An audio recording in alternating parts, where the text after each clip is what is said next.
There are moments in a man's life when the world goes silent, not because the noise has stopped, but because something deeper begins to speak. It can happen without warning: a sound in the air, a cadence in a voice, a rhythm older than the stones beneath your feet. And in that silence you feel as though the earth itself has leaned closer, whispering, "Listen." I found myself in such a moment once, far from home. The air was heavy with a strange sweetness, the kind that seems to drift not only through the streets, but through the marrow of your bones. Somewhere in the distance a voice rose, not a voice of entertainment, not one calling for applause, but a voice that called inward. It was not simply heard, it was felt. And for a heartbeat I wondered if it had been calling me for my entire life and I had only just begun to hear it. There is a kind of pull that is not physical, yet it draws you like the tide, a hunger for something you cannot name. It does not promise comfort. In fact, it promises quite the opposite. It promises change. The unknown stood before me, not as a threat, but as an open door. I did not know what lay beyond that threshold. I only knew that my feet longed to cross it, and my heart longed to surrender whatever I had to in order to do so. But there is a war between the self we have built and the spirit we are meant to be. The self clings to familiarity, to the old shapes of our days, to the language of our own understanding. The spirit, it aches for the unshaped, the eternal, the unseen. I felt that war. I felt its cost, and in that struggle, I stood on the edge of a decision that could have rewritten everything I knew about who I was. I did not take that step. Yet I learned something in standing there, that some doors change you simply by standing before them, that almost crossing can still leave you altered, that there are truths in this world which, once you've glimpsed them, will haunt you forever in the most beautiful way. And sometimes it is enough to know that such a door exists, that in some quiet street, in some corner of the earth, a voice is still calling. And though you may never answer it with your lips, it will live in your chest, echoing long after the moment has passed. There are sounds in this world that are not merely heard, they're felt, carried into the soul on a current that seems older than the wind. They arrive without permission, without ceremony, and yet they command the kind of silence that even the heart obeys. The first time I heard it, I did not recognize it for what it was. It was just a voice, drifting through the air, almost hidden within the hum of the city, but it moved differently. It had weight, like a stone dropped into still water, sending ripples through everything I thought was steady inside me. It came from somewhere unseen, as if it belonged to no single mouth but to the earth itself. The sound curled around the corners of streets, threaded through the noise of life, and found me where I stood. It wasn't loud, and yet it drowned out the world. It spoke in a language I did not understand, yet each syllable landed with the certainty of truth. It was not the truth of facts or reason. It was the truth you feel in your chest, the kind that seems to awaken something sleeping deep inside. For a moment I felt as though time had loosened its grip on me. The air thickened, the light shifted, and I became aware of a stillness I had never known. It was as if the world had stepped aside, giving this voice room to move. And in that room, I felt the edges of my own life blur, as though I could step through them into something other. There was no urgency in it, no demand, and yet it called with a gravity that was impossible to resist. It was not a call to action, but a call to being, a quiet urging to come closer, not with my feet, but with my soul. The sound did not belong to my world, but it belonged to me, somehow, as if it had been waiting all these years for me to finally hear it. And in that moment, I realized something that has never left me. Some voices do not travel across distance, they travel across time. They carry the weight of centuries, the memory of generations, and when they reach you, it is not a matter of chance, it is an arrival, one you were always meant to receive. The unknown has a way of standing before you like a vast, unlit horizon, silent, patient, and impossibly wide. You cannot see where it begins, and you cannot see where it ends. It asks nothing outright, yet its presence demands something of you, a choice. You feel it in your stomach first, that mixture of awe and unease, the way you might feel standing at the edge of a cliff with the wind rising at your back. You want to step closer, but the ground beneath you is so familiar, so safe, that your feet hesitate. When I first encountered it, it was not in the form of danger or threat. It came dressed in beauty, subtle, ancient, and unshakable. It looked at me with eyes, spoke to me without words, and yet I knew it was asking the oldest question in existence. Will you come further? And the strange thing was, a part of me already had. The unknown is not simply a place beyond your understanding. It is a mirror you've never stood before, showing you a version of yourself you did not know existed. It offers you nothing you can touch, nothing you can take, yet it places a weight on your heart, as if to say, you are meant to be more than you have been. That weight is not crushing, it is awakening. But awakening is not painless. The mind resists, reaching for familiar walls, familiar answers, familiar names for things. Yet the more you look into that horizon, the more those walls seem like shadows, and the more you begin to wonder what life would be if you could walk beyond them. I stood there, with the air cool against my face, feeling the pull of something I could neither explain nor escape. And I knew if I took just one more step, the world I knew would never again be the same. There are moments when something drifts toward you that feels as though it has traveled across centuries just to arrive at your senses. It is not merely a sound or an image. It is a presence, a fragrance of memory so deep it bypasses the mind entirely. I felt it once in a place where the stones beneath my feet seemed to remember more than I ever could. The air carried a warmth that was not of the sun, and in it there was a trace of something older than the city, older than the walls, older perhaps than humanity itself. It was the kind of truth you do not read in books or hear in lectures. This truth does not argue or persuade. It simply is. And in its being, it makes you realize that much of what you have called truth in your life has been made of convenience and circumstance. This was different. This was elemental. It did not rise to meet me like a revelation. It seeped in slowly, like water into dry soil, filling the cracks of my understanding until there was no room for doubt. It was not about belief. It was about recognition, like hearing a melody you somehow already knew, though you could not remember when or where you first learned it.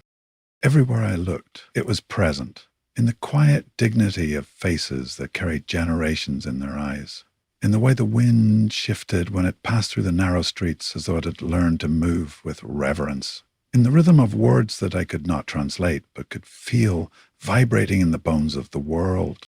And struck me then, some truths do not demand your agreement, they demand your surrender. They do not seek to fit into your life, they invite you into theirs. And once you have breathed them in, even for a moment, you can never go back to the stale air you knew before. You carry that scent with you, even into places where it does not belong. And it reminds you, quietly, persistently, that somewhere there is a home for your soul. There comes a point when the world outside and the world within no longer move in harmony. You feel it like a rope pulled taut between two forces, one anchored in the life you have built, the other pulling toward a life you have yet to understand. This is the struggle between self and spirit. The self is a fortress, crafted over years from habits, identities, and the stories we tell ourselves to make sense of who we are. It is familiar, safe, and stubborn. The spirit, however, is not concerned with safety. It seeks truth, no matter how much it shatters the walls you've built. When the spirit begins to stir, the self reacts. It resists because change threatens its foundations. It whispers to you that the way things are is enough, that you have no need to venture into uncertainty. Yet the spirit whispers back, not in fear, but in longing. It is a quiet yearning that makes the life you've known feel suddenly too small. as though the air inside your own skin has grown thin. I felt that tension like a storm building under my ribs. Every step toward what called me felt like betrayal to the person I had been. Every hesitation felt like betrayal to the person I could become.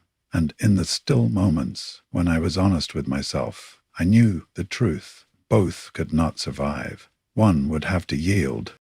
It is not an easy war to fight, because neither side is the enemy. The self is the keeper of your history, the guardian of your identity. The spirit is the keeper of your destiny, the guide toward what lies beyond. Choosing between them is not a matter of right or wrong. It is a matter of surrender. And perhaps that is the hardest part, to let the self step aside so the spirit can walk forward. For when the spirit finally moves freely, it will not return to the walls you built. It will not rest until it finds the place it was meant to stand. And if you follow it, you will never again be the same. There are thresholds in life that are not made of wood or stone, yet they stand as surely as any gate. You cannot touch them, but you feel their shape in the air, the way the light changes when you are near. They are the unseen doorways, moments when you know that just one step could take you into a life unrecognizable from the one you've known. You stand before them, heart steady yet trembling, aware that you are looking at more than a choice. You are looking at a transformation. The doorway I faced had no frame, no hinges, no handle. It was carved out of silence and presence, a space where the world seemed to lean in and wait.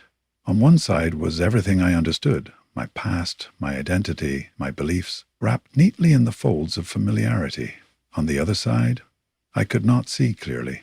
There were only hints, shapes and shadow, light that glimmered as if it were not of this earth, a sense of something vast and ancient waiting. Crossing such a threshold is not about courage alone. It requires trust, not in the ground ahead, but in the part of yourself that is willing to walk where your mind cannot yet follow. The danger is not in what lies beyond, but in the fact that once you step through, you cannot step back unchanged. I lingered there, every second stretching, long and heavy. It was not fear that held me. It was the knowledge that this was not a door you could open halfway. The choice was final, and its weight pressed against me like the palm of fate itself. In the end, I did not pass through, but I learned something in that pause. Some doorways do not exist to be crossed. They exist to show you that another world is possible, to leave you haunted by its nearness. And sometimes that haunting is enough to set your life on a different path, even if your feet never move beyond the threshold. For once you have seen it, truly seen it, you will forever walk with the knowledge that the other side is real. There is a strange kind of peace in coming close to something life-altering and yet not stepping fully into it.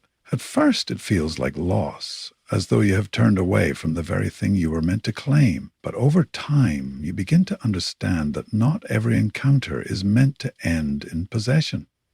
Some are meant to leave you marked, quietly and forever. I came close enough to feel its breath, to hear the echo of its promise in my chest. Close enough to know that if I had reached just a little further, my life would have been rewritten in ways I cannot imagine. And yet, I stopped. The reasons were not simple. They were tangled in the threads of my history, my fears, my loyalties to the self I had always known. But even in stopping, I did not walk away empty. What remained was an imprint, a shape pressed into the soul, like the memory of a hand you once held. I carried it into the days that followed, a quiet reminder that there is more to the world than what I wake up to each morning, that somewhere there is a truth that called my name, and I answered as far as I could.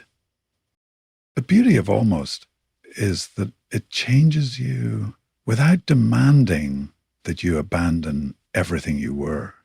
It leaves you with a horizon in your heart, a horizon you may never cross, but one you will always face.